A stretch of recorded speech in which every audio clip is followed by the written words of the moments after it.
You're watching the award-winning GHS-TV, a nationally recognized student television station.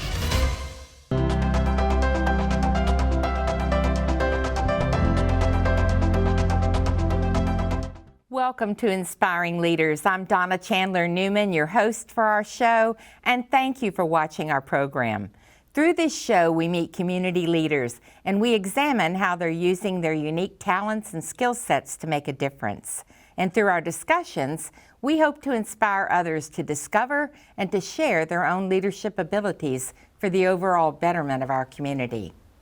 Now, today on our show, we're talking about garden clubs, specifically the Germantown Garden Club and the Tennessee Federation of Garden Clubs. Most people think that garden clubs merely teach how to arrange flowers. They do, but oh, they are so much more. Yes, they do educate on floral design as well as on gardening and nature, and they also educate and provide resources on our own civic and environmental responsibilities for this world in which we live. So today, let's appreciate and applaud the importance of garden clubs.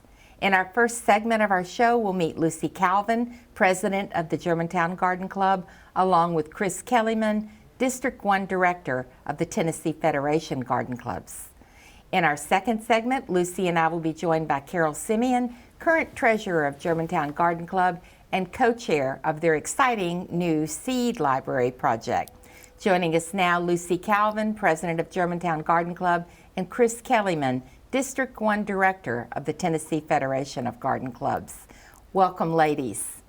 Thank you. Hey, I'm so glad to be here. Thanks, Donna, for inviting me. Yes. I'm so glad that y'all are here. It's the first time I've featured garden clubs on our show, and so this is really a delight for me as well, so I'm glad you're here. Okay, let's start at the beginning. Lucy, you have been a teacher forever because I've known you since Lausanne when my daughter was in your class. And I took Becca to Italy. Yeah. Yes, you did. It was memorable for all of us. Anyway, this is not something you've done before, garden clubs. So tell me. That is very true. How in the world you got involved with garden clubs and now became the president of the Germantown Garden Club? Well, first of all, I am a lifelong Memphian, and I've lived in Germantown a long time. And a number of my neighbors that I saw all the time were members of Germantown Garden Club. And I would listen to the ins and outs of their meetings, the projects that they did, and it all sounded like something that I really wanted to be a part of, but I was still teaching, and the meetings were in the morning. So I said, someday maybe. Mm-hmm. Well, here comes COVID. Wow. And when COVID came in 2020, I decided it was time for me to close the history books and wrap up 38 years of teaching in Memphis, primarily history. And time for me to reach out, do other things, and Garden Club is my number one thing. So in 2020, one of the ladies in Garden Club, a good friend named Phyllis, invited me to attend the meeting, see if I liked it, and 3 years later, I'm president. So I guess I could say I really did like it a lot. And a very good president, well, I understand. So, now, Chris, you have a very non-traditional background, haven't you? And how did you become involved with Garden Club? Yes, I do have a very non-traditional background. I actually had a wallpaper business. I really have a degree in speech pathology, but in wallpaper. And actually, my ancestors came over from the Scandinavia and were architects and designers and professional paper hangers and painters. So anyways, I've kind of have carried on the torch and the tradition. As far as how I got involved, I've always enjoyed flowers, gardens. My mother was a great gardener, and I think that's where I caught the bug. So through church, a friend of mine by the name of Joan had invited me to Poplar Estates Garden Club. Went a couple times, I didn't make the commitment, and then another friend asked me, and I decided to cross the threshold, and before you knew it, they asked me to be a president, so I was president for 4 years, And then I became a vice director of our district, and now I'm director. So let's talk about that hierarchy, because that's an interesting hierarchy. There are garden clubs, then there's Tennessee Federation of Garden Clubs, which is at the state level. Then you have regional, which is Deep South, and then National Garden Clubs, and we all fall under that umbrella of National Garden Clubs. Okay, that is the national organization. So there's a national, then there's a state, then there's national, regional, state, and clubs. Gotcha. Yes. Okay. All right. That's an awful lot of hierarchy, isn't it? It is, and the workhorses are really the clubs. Okay. All right. Gotcha. So if you were to go up in the garden club in that line of succession, if you will, then your next step would be on the state level. It would. I sit on the board, but I don't have any intentions of becoming the state president. This is about as far as I'm going to go, and I'm very busy with my responsibilities, and I'm learning an awful lot, and hope that I'm serving as a good director of the district. I understand that you are as well. So I think she is. That's good to hear. You know, full disclosure, my mother was was in all of the organization that you talked about. In fact, she was the state garden club president, and she founded Germantown Garden Club as well. So, I mean, I'm familiar with it kind of from a distance. I'm a member, but I know nothing about planting anything.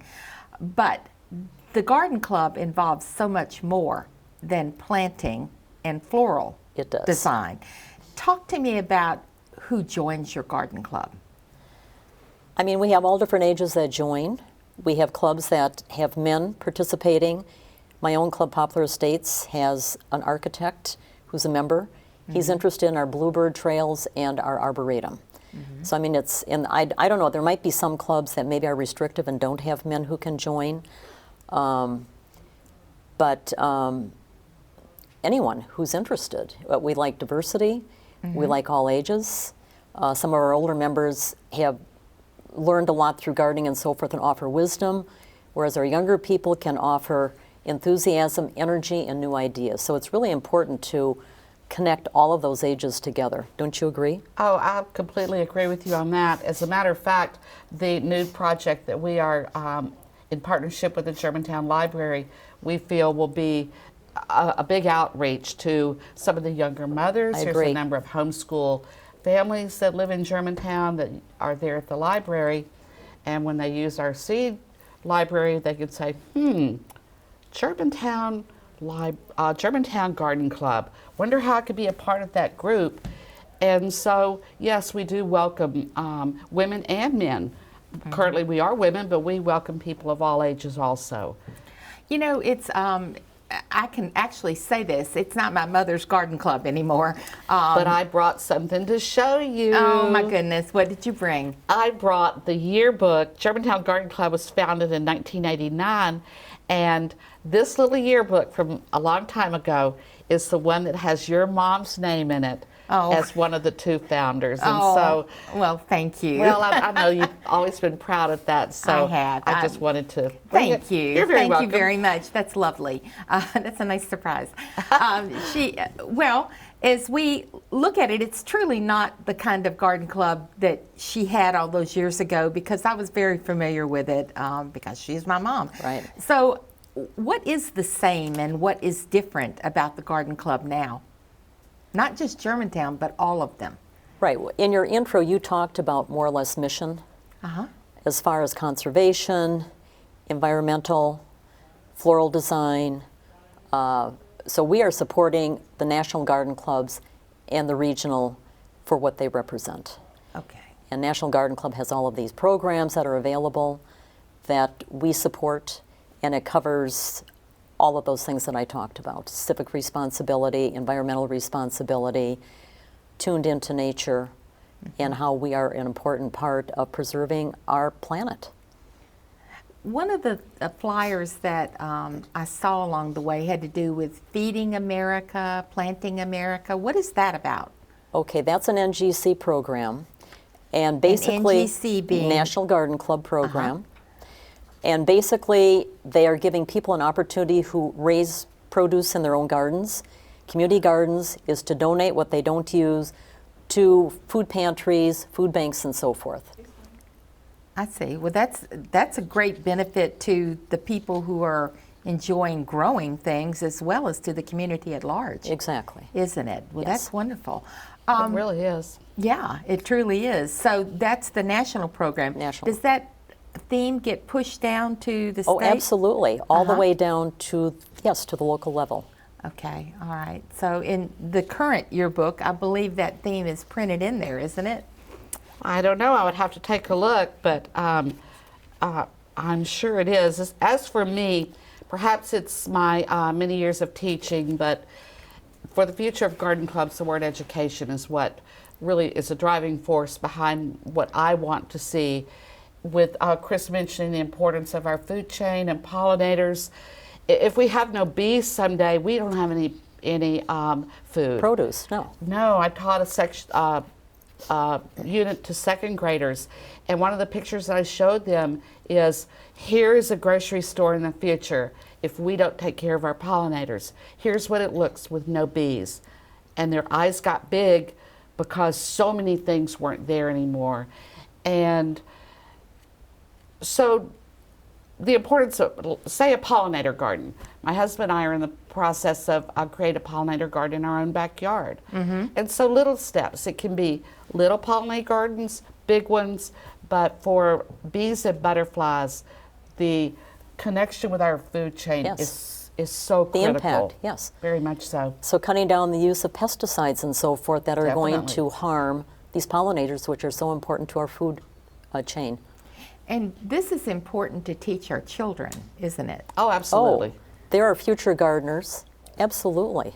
And they're the future preservers of the food chain. Well, they're the future of our country. Yes, they are. And so that's an important piece of the whole game too, isn't it? It is. You know, there are all kinds of ways to spend time and treasure and talent. Why Garden Club over everything else? Lucy, tell me. Why would I spend my time at Garden Club? Well, the ladies that I meet there have become very, very good friends. But I'll go back to education. They've educated me. Pollinator garden, native plants. These were things that I've just in the last 3 years learned. A number of our members are master gardeners. And we have a horticulture segment in each of our meetings, whether it be just bushes from your yard, houseplants from your house. And just last month I heard someone say, this is why horticulture is important.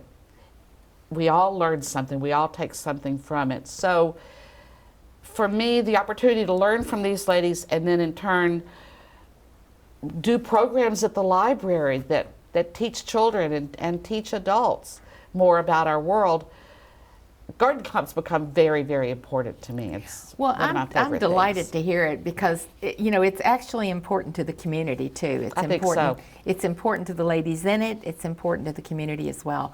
I want to thank you both for being on our program today. You've done a really great job of educating us on what Garden Club really is today and what it's not. So thank you so much for being here. I've really enjoyed it, I have to say. Good. And will you stay, Lucy, for our next segment? I want to talk very specifically about this library, the Seed Library Project, okay? And I think we might have another project we will tell you about too. Oh, boy. Thank you. Chris, thank you so much for being with us today. Thank I you for the appreciate it. opportunity. And Thank you. I want to say thank you too for all you do for District 1. We Well- have a meeting coming up and We have a she membership does a meeting great coming job. up. Well, thank you so much, ladies. I appreciate it. Thank you, Chris. It's good to meet. Good. We're going to pause now for a short break. When we return, Lucy and I'll be joined by Carol Simeon, current treasurer of the Germantown Garden Club and co-chair of the new Community Seed Library Project.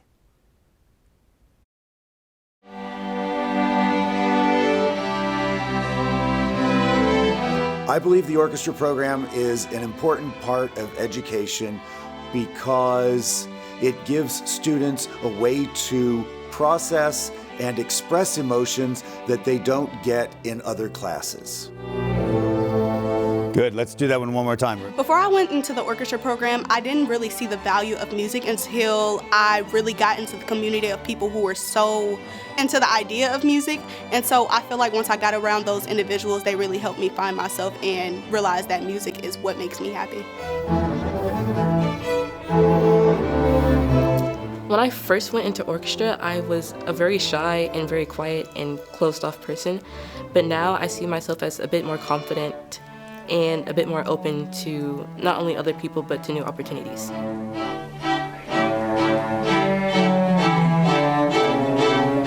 I believe that the atmosphere is very friendly, but also open-minded. We all are open to hear others' ideas and just come together as one to figure out what we need to do to get to our one goal. 1 and ready, go! Here we go. Nice. The students learn teamwork. They learn how to work together, not just for a win, like in a sports activity, but their main goal is aesthetics and beauty. I love that in orchestra you get to use music with your peers to create a story, and you get to give that to the world, basically.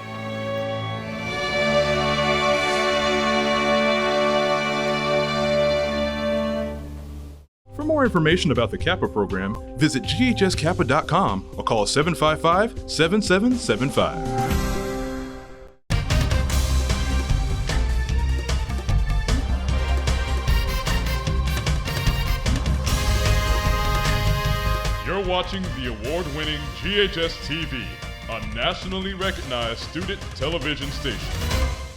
Welcome back. I'm Donna Newman, and you're watching Inspiring Leaders. Today we're talking about garden clubs in our community, and we're so pleased that Lucy Calvin, Germantown Garden Club's president, continues her discussion with us, and we're delighted to be joined now by Carol Simeon, current treasurer of Germantown Garden Club and co-chair of their new seed library project. Thank you for staying, Lucy, so much, and welcome, Carol. Well, thank you for inviting me. I'm so glad you're both with us today.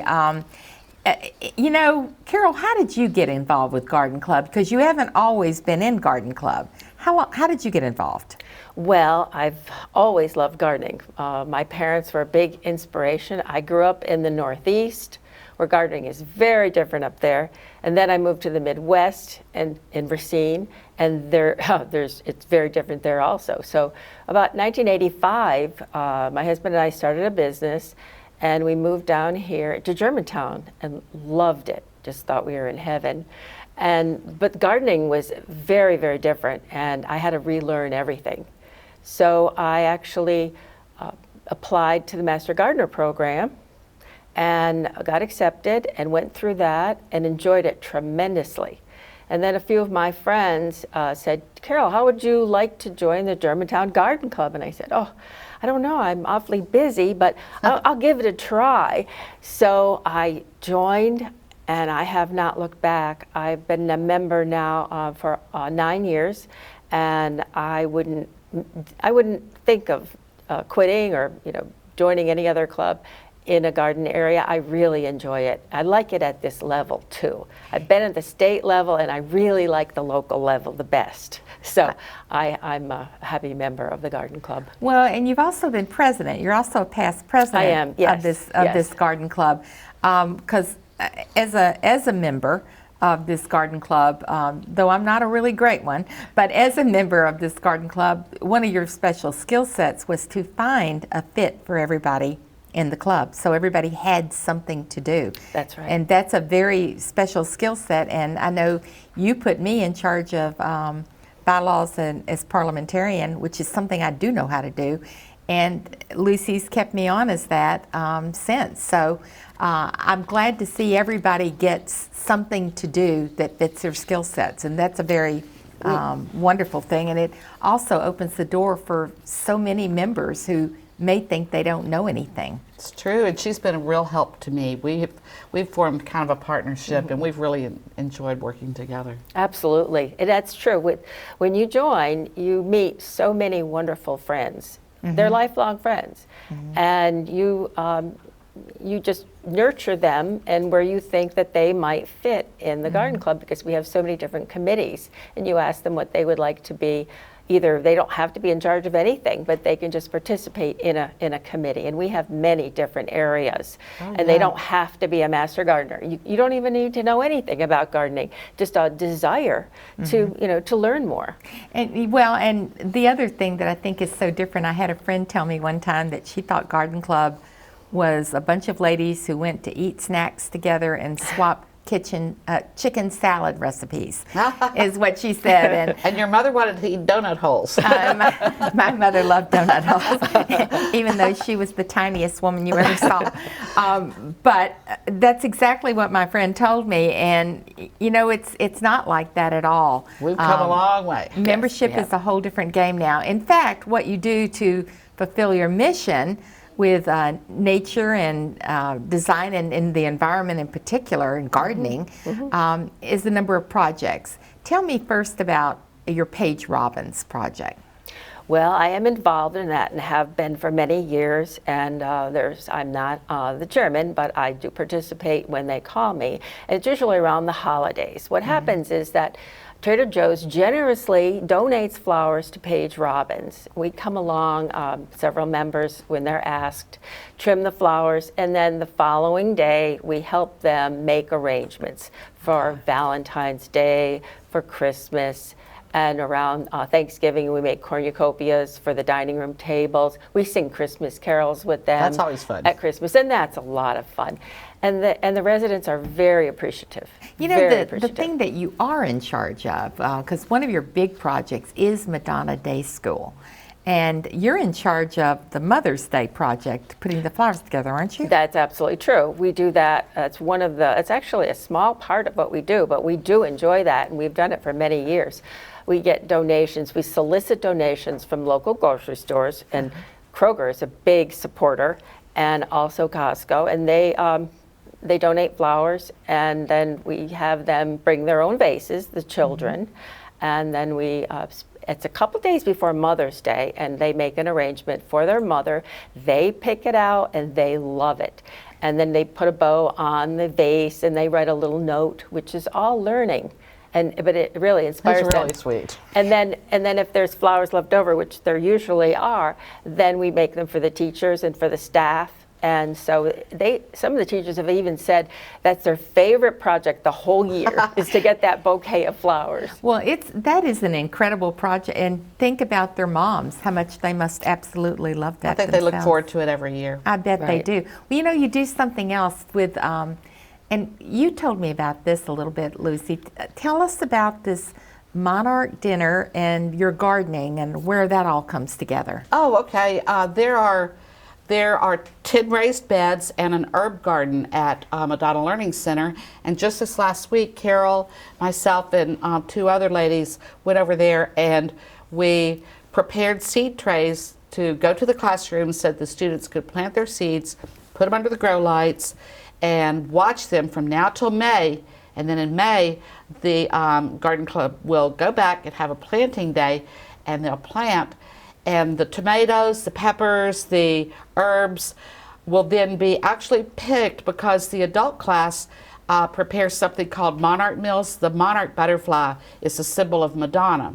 So Monarch Meals are casseroles and salsas and things that are for sale to the public. And so it's almost like farm to table at Madonna Learning Center. It's very cool. Oh, that is amazing. It really is. I mean, it really is. And we do that too. We're real proud of that. I would think so. So, and just kind of for those who don't know, what is a raised bed?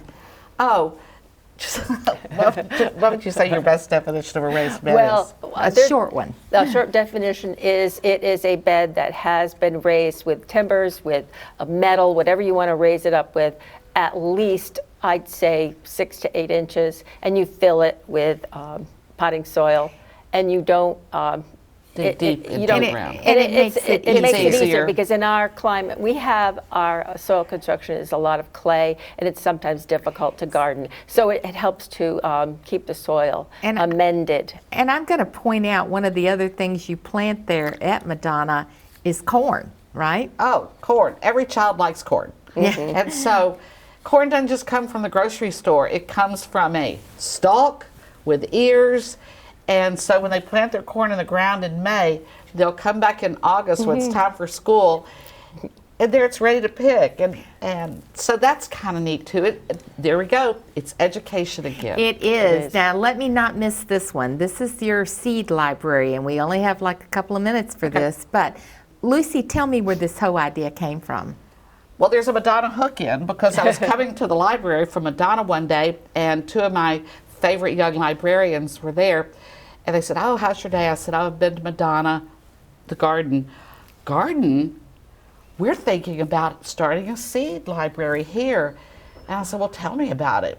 And they said, "Well, we're going to do," they explained it. I won't go into all that. But they said one thing. They said, we don't have any money. I thought, we have money. And so I called Carol up and I told her about it. And Carol, who has a condo in Orange Beach, said, "There's one down there." And so for 9 months, the four of us with some other people in Garden Club, because the librarians came to a meeting, it was moved and unanimously approved. And it's coming together, and March the 19th, the first day of spring, is the dedication of the Germantown Seed Library. And you're going to take it further, but basically it's about education for children. You'll take it into adults as well. Oh, that's true. What we plan on doing is, just think of an old card catalog. These seeds will be individually placed in the card catalog, and then they'll be available free of charge. There'll probably be a limit of 5, just so that one person doesn't wipe it all out. But but anyway, and then there'll be instructions as to how to grow the plants. But the best part is that we will also feature, we're developing programs for children and adults that are going to, where you would register at the Germantown Library website, and we will publish those. What a great resource for the community. We're excited. Thank you all so much, and thank you so much for all that you do for Germantown and for the Mid-South and Tennessee Federation of Garden Clubs, for what you do for Tennessee. I appreciate it. We appreciate you having us on so that we can have the opportunity to publicize ourselves a little bit. Well, thank you. And to tell you the truth, if I wasn't already a member, I'd be joining right now. Thank y'all so much. Oh, you're very thank you for welcome. being here. And thank you for being with us today for Inspiring Leaders. We appreciate our guests on today's show, Lucy Calvin and Carol Simeon of the Germantown Garden Club, and Chris Kellyman of the Tennessee Federation of Garden Clubs. I hope you've enjoyed hearing about the difference garden clubs make in our community, and that you'll consider supporting the effort to beautify and to protect our environment by joining a garden club near you. If you've been inspired, you'd like more information, or perhaps you'd like to join a garden club, please visit the website Tennessee Federation of Garden Clubs Inc.com. And by the way, Germantown Garden Club also has a Facebook page, Germantown Tennessee Garden Club, very worth checking out. Thank you once more for watching our show. If you're interested in the air dates of Inspiring Leaders, or for our station's complete programming guide, you can visit GHS-TV.org, where we're streaming live 24 hours a day. You can keep up with GHS-TV by visiting our website. We hope you'll like us on Facebook, follow us on Instagram and YouTube. Thank you for joining us for today's show, and be sure and watch our show, Inspiring Leaders, again next month.